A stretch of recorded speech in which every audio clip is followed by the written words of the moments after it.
You're doing self-care completely wrong. In this video, I'm going to tell you guys what real self-care is.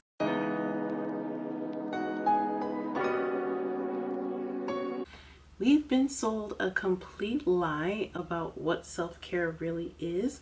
It's not just bubble baths and face masks. That is not what self-care is. That might be beauty maintenance, that might be this or that, because your girl likes to, do my little maintenance days. But when we're talking about real self-care, it is literally taking care of yourself, your current self and your future self. So let's get into the first step. Now, the first thing, real self-care starts with boundaries, okay? You've got to fill your own cup first. You have to learn that no is a complete sentence. If other people are infringing upon the time and space that you need to actually take care of yourself, you need to learn to put up solid boundaries. Now, I'm not saying that taking care of yourself is cutting off your friends and family and being rude to coworkers and things like that. No. My subscribers are smart. You guys know what I mean. When it gets to a certain point, that's when you've got to put the boundaries in place of like, I have to take care of myself right now. Like, I don't have the capacity to do that thing that you're asking me to do, and people are just going to have to deal with it. Prioritize your energy by setting limits on work, on relationships, on social engagements. Not to the point of being a hermit, guys, but just so that it's not infringing on your own care. Number 2, financial self-care is a game changer. The problem is we focus on like superficial wellness and things like that, but we ignore the stress that's caused by financial instability. So you're gonna want to address that. Real self-care is creating a budget, checking in on that budget regularly, sticking to that budget. Now, it doesn't mean that you never mess up, you never go over, like that's not realistic, but just the simple fact of having a budget and checking in on it regularly is going to improve your financial situation so much. I personally use YNAB. You need a budget. I use that to budget all my expenses, and I'm telling you, it's been a game changer. I used to use Mint, then Mint closed down and pushed everyone to Credit Karma, which was whack. But I tried YNAB. The first time I tried it, I did not like it. Then after some months, I gave it another try. I watched some videos that walked me through how to set everything up step by step, and then it was a wrap. I am a YNAB stan now. I absolutely love it. It really rewires your brain on how to think about like managing your money. So definitely recommend getting a budget, tracking that budget. I'll link YNAB down below for you guys. In addition to budgeting, you're going to want to build yourself an emergency fund. Get that first 1,000 saved. That gives you a little bit of a cushion. Then go ahead and get your 3 to 6 months saved. And don't stop there. I know the conventional advice is have an emergency fund of 3 to 6 months of living expenses, but in this 2024 economy, okay, in this layoff climate, you're gonna really want to have 12 months saved. Okay, you don't have to do it all at once, but that should be your goal. Okay, you should want to have a year of savings just tucked away in case anything happens. You'll be good. Also, you're going to want to automate your savings and automate your investments, okay? So automate the money that's going into your Roth IRA, your 401k, all of that. Get that set up with your employer, or if you're doing that on your own, you're doing a Roth IRA, make sure you set up those automatic deposits, and then make sure you're also investing that money. Don't make the mistake of just putting money in an investment account and it's just sitting there and you've not actually purchased any investments, right? A book that I highly recommend that talks about like how you should think about your budget and how you should set up your accounts and the flow of the money that'll really automate your finances and automate your wealth building is I Will Teach You to Be Rich by Ramit Sethi. I read this book years and years ago. I love it. I want to reread it again for the new year. Highly recommend this book. This will completely help you set up all your accounts and everything, your high yield savings, like all your different accounts for money management and for building wealth and like how to actually live a rich life. This is your book. Also with financial self-care, you're going to want to pay off those debts. Once you have your debts paid off, that's going to relieve so much of your financial anxiety. So self-care is taking care of your financial future, right? It's not just treat yourself, spend money, spend money, spend money. No, it's about taking care of your financial future. Number 3, now we're talking about food and eating. So number 3 is nourishment over restriction. Okay, I know, I'm in my slim and rich era, and I don't want y'all to get confused.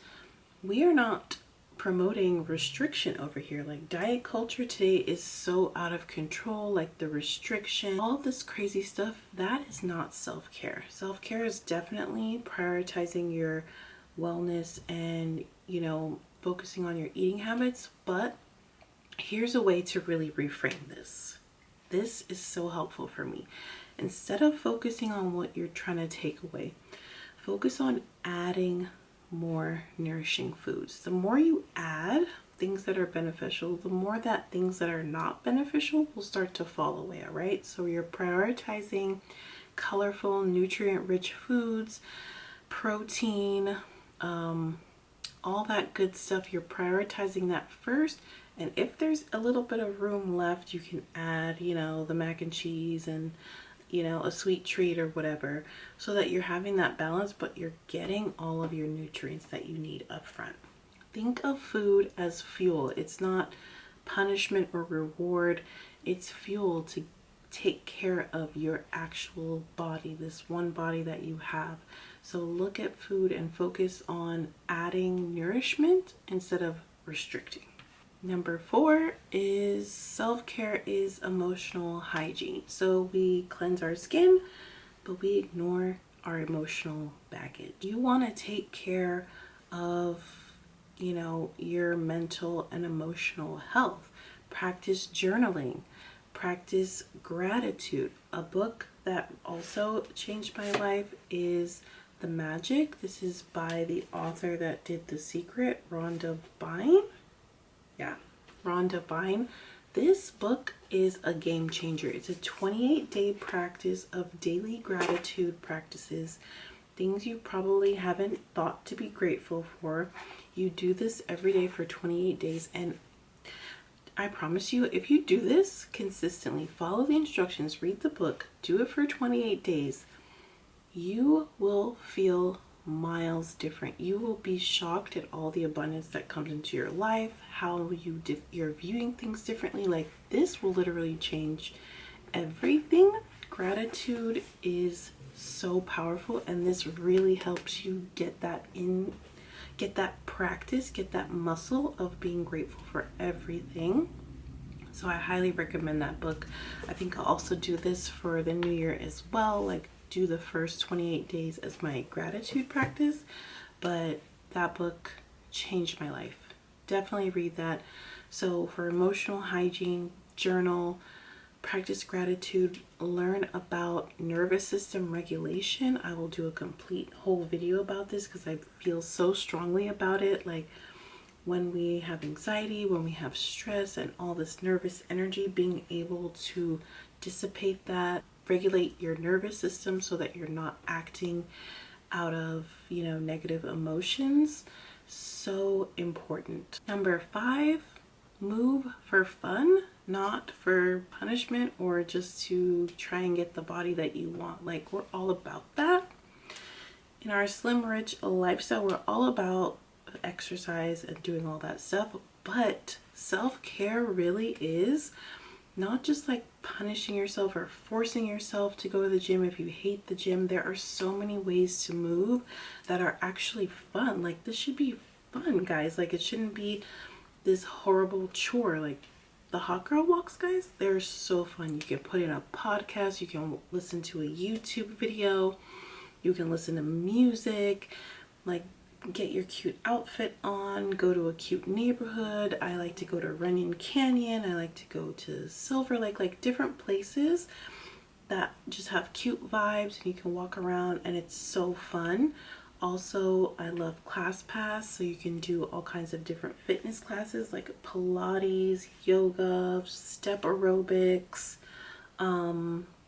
kickboxing, like all of this fun stuff. Like, it doesn't have to be boring. Your activity should be fun. Like, life should be fun, so put fun things into it. If you don't want to just sit there lifting weights, you don't have to do that. There's so many other things. So kind of explore what would be fun for you and then incorporate that. So move for fun. That is self-care. Number 6, self-care is action, not avoidance, right?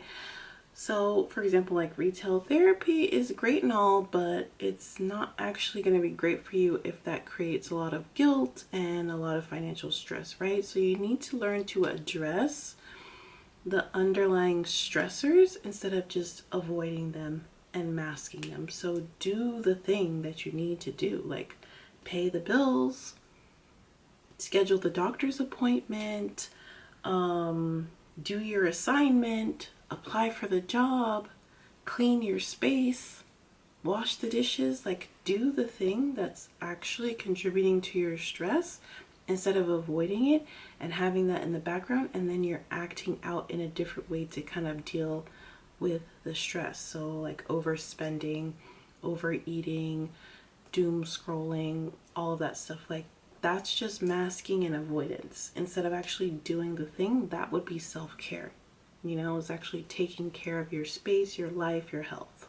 And I will say, you can definitely romanticize some of these tasks, right? Because they're not going to be as fun, but you can romanticize them. I have a video about romanticizing your life. I'll link that below as well. But, you know, make it fun to clean up. Like, put on a cute matching set, put on your headphones, like dance a little while you vacuum, like make it fun, make it cute, romanticize it. That is the self-care, because now you're getting the things done that are actually going to make your life better, make you feel better long term, and you're having fun while doing it. Now, speaking of doom scrolling, number 7 is social media detox. Now, whoa, don't get all hung up about this, because your girl does love scrolling on TikTok. I love a good TikTok session.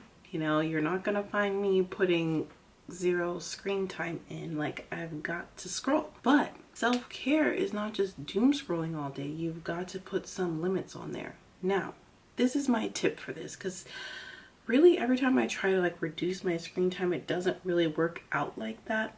But here is my tip. For one session of scrolling, just replace that one session with something more beneficial, like going for a walk, like going for a workout class, reading a book, having coffee with a friend, doing, you know, some project that you've been wanting to do, like a puzzle or whatever, like doing something else just for one of those doom scrolling sessions. Number 8 is self-care.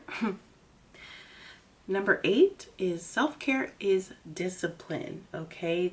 Discipline is not a dirty word. I know it sounds like it's not fun, but self-care is discipline. Think of how it is to be around a child. Like, if you really love a child, if you're a parent or you've ever babysat or nannied or anything, you know that if you actually love and care about that child, you will discipline them, you know, in love, because that is going to help them in the future. Doing, you know, running into the street is not going to help them. If you love them, you don't let a child run into the street. If you love them, you don't let a child only eat cookies all day and not get any protein or vegetables. If you love the child, you don't let them put their hand on the hot stove even though they really want to and they're begging you, like, let me put my, you know, like, why would you let them do that if you actually love them? It's the same with ourselves.